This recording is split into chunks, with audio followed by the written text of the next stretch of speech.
In the Ukrainian city of Hostomel, it has been reported that the invading Russian forces began shooting at civilians who were evacuating the area on Tuesday, March 15.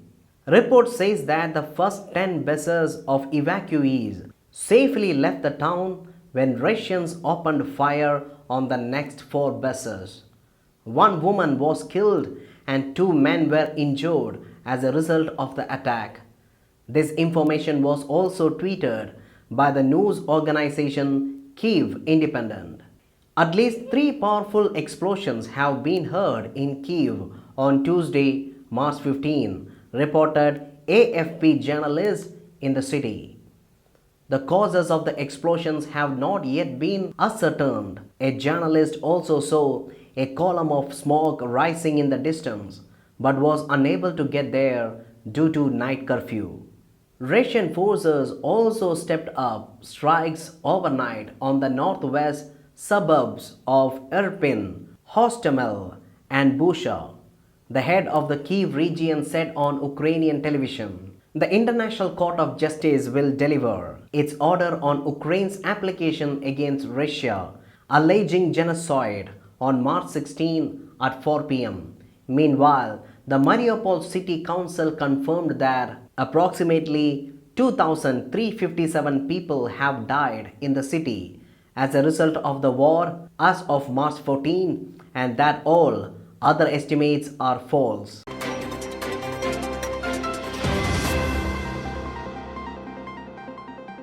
A UAE cargo ship with 30 people on board sank off the coast of Iran on Thursday. The ship was 30 miles away from Iran's Asaluha port in the Persian Gulf, reported Iran's official IRNA news agency. Maritime authorities blamed bad weather for the sinking of ship. According to the reports, a search and rescue operation is underway. A helicopter had been sent on a rescue attempt, an official said. According to a report in The Independent, it is very rare for a vessel to sink in the Gulf. However, dust storms and other poor weather have swept across the region as the seasons change from relatively cold winter months to the scorching days of summer. Severe weather swept the Gulf from Wednesday. The Iran Meteorological Organization reported warning of powerful wind gusts that would disrupt maritime activities in the Gulf and damage offshore facilities through Saturday.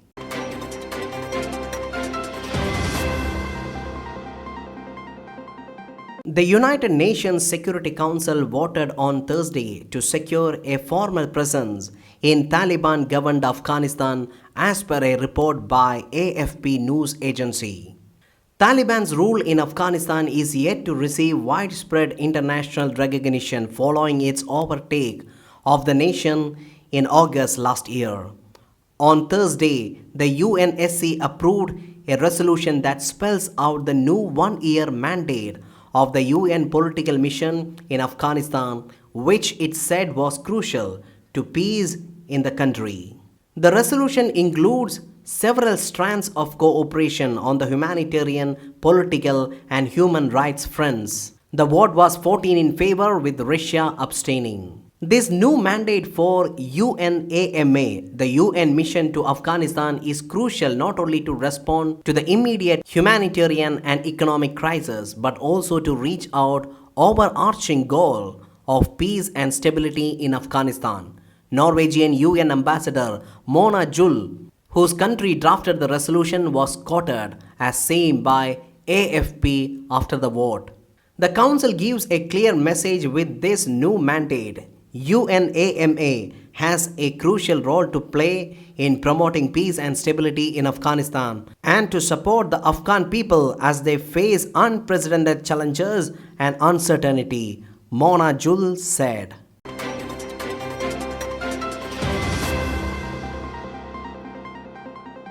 After Western reports quoting US officials stated that Russia had asked China for military equipment to be used in Ukraine, the US issued a warning to China. US National Security Advisor Jake Sullivan warned China against helping Russia evade punishment from global sanctions that have hammered the Russian economy or to provide military aid to Moscow in its war on Ukraine. Jake Sullivan and senior Chinese foreign policy advisor Yang Jiechi spoke on the issue in Rome on Monday. Now, in response to the reports, the Ministry of Foreign Affairs of China has accused US officials of spreading disinformation with sinister intent. The United States has been spreading false information against China on the Ukraine issue recently with sinister intentions. Chinese Foreign Minister spokesman Zhao Lijian said on Monday while answering a foreign reporter's question on whether China will assist Russia with arms.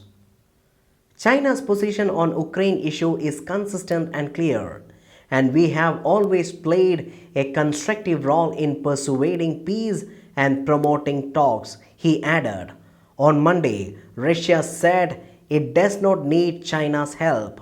No, Russia has its own potential to continue the operation, which, as we have said, is unfolding in accordance with the plan, and we will complete on time and in full, said Dmitry Peskov, President Vladimir Putin's spokesman.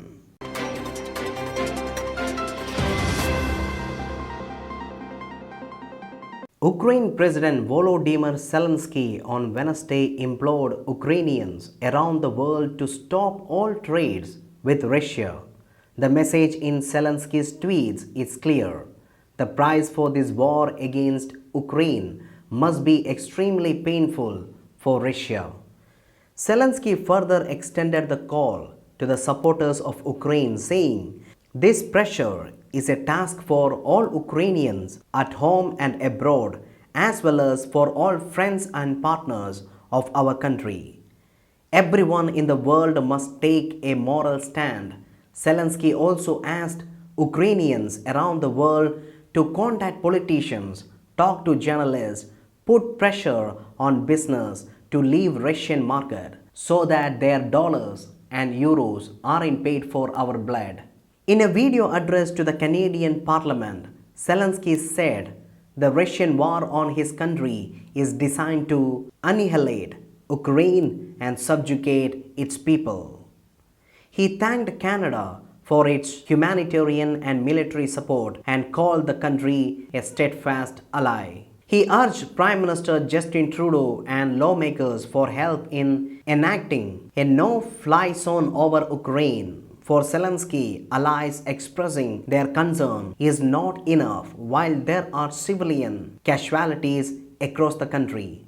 You heard about the bombing. Currently, we have 97 children that died during this war. Meanwhile, European Union, the United States, and other G7 allies announced their fourth set of sanctions against Russia as its war against Ukraine entered 20th day. The announcement made on Friday moved to strip Moscow of privileged trade and economic treatment.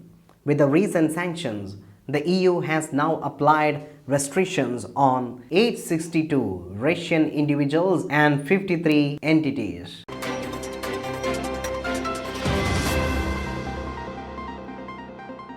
Black holes are known to be the villains that have the capacity of ending world as and when they desire, and nothing remains thereafter.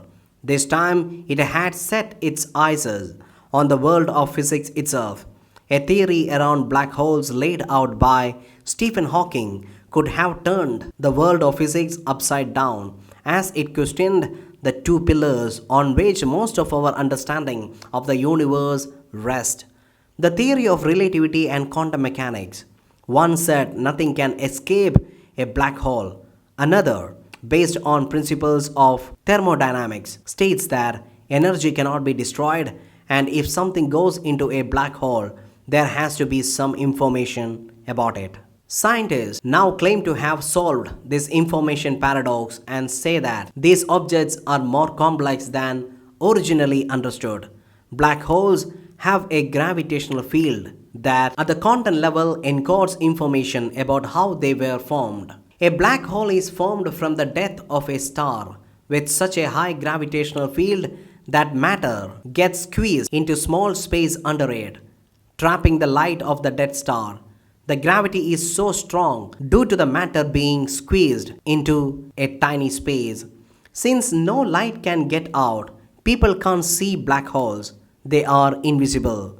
Using over decade-long research, scientists found that matter that collapses into a black hole leaves an imprint in the gravitational field of the black hole when quantum gravitational corrections are taken into account.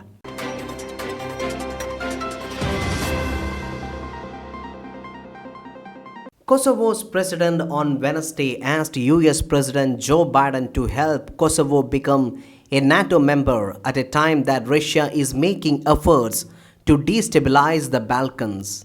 President Vjosa Osmani sent a letter to Biden saying that Kosovo membership in NATO has become imperative. Kosovo, the most pro-American and pro-NATO country in the world, is excluded from NATO enlargement processes, she said in a letter made available to the Associated Press. Osmani urged Biden to use US leadership and influence to actively support and advance the processes of NATO membership for Kosovo.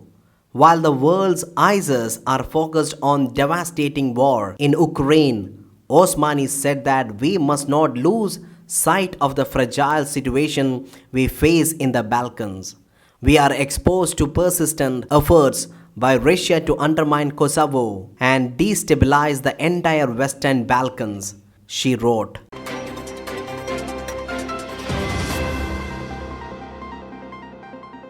The United States Conference of Mayors has demanded the immediate release of Ivan Fedorov, who was serving as the mayor of Ukrainian city of Melitopol before he was allegedly abducted by Russian forces.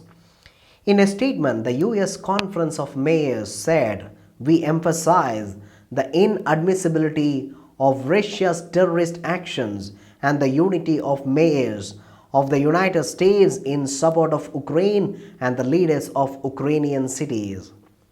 The US Conference of Mayors bring together more than 1,400 American mayors. According to Ukrainian officials, the mayor of Melitopol city, Ivan Fedorov, was kidnapped on March 11 after he refused to cooperate with Russian military. Ukraine's foreign minister accused Russia of violating international law by abducting the mayor. The President Volodymyr Zelensky stated that the mayor of Melitopol was being tortured in order to get him to publicly express his support for Russian forces. Later, thousands of residents marched to administration building to demand the release of the mayor. Meanwhile, Russian force reportedly installed a new mayor in the city. On Sunday, Ukraine's foreign minister alleged that Russia had abducted another elected Ukrainian mayor. In a Twitter post, he claimed that the mayor of Dnipro city was kidnapped by Russian war criminals. Russia invaded Ukraine on February 24 and went on to launch strikes across the country. The war has triggered a massive refugee crisis and resulted in the death of several hundred civilians in Ukraine. Meanwhile, Ukraine has claimed that more than 12,000 Russian troops have been killed in the war so far.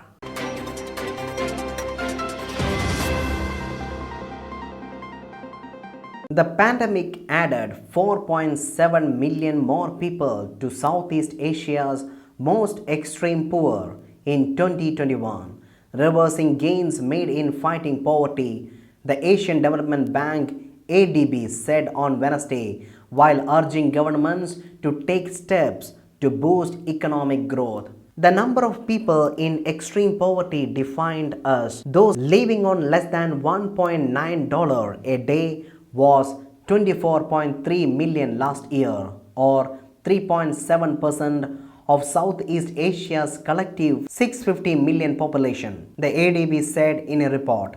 Before the pandemic, figures of those in extreme poverty in Southeast Asia had been on decline, with 14.9 million in 2019 down from 18 million in 2018 and 21.2 million in 2017. The pandemic has led to widespread unemployment, worsening inequality, and rising poverty levels, especially among women, younger workers, and the elderly in Southeast Asia, said ADB President. He urged governments to improve health systems, streamline regulations to boost business competitiveness, invest in smart, green infrastructure, and adopt technology to speed up growth. The ADB said there were 9.3 million fewer employed workers in Southeast Asia in 2021 as COVID-19 curbs reduced economic activity, leaving millions without work.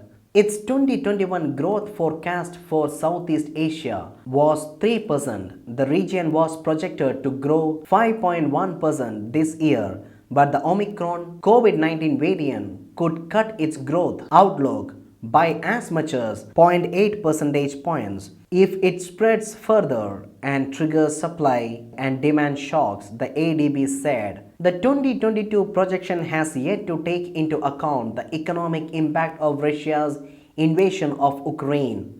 That conflict has forced Asia's policymakers to rethink assumptions for 2022 with the risk of weak growth coupled with surging prices, adding unwanted complexity to monetary setting plans.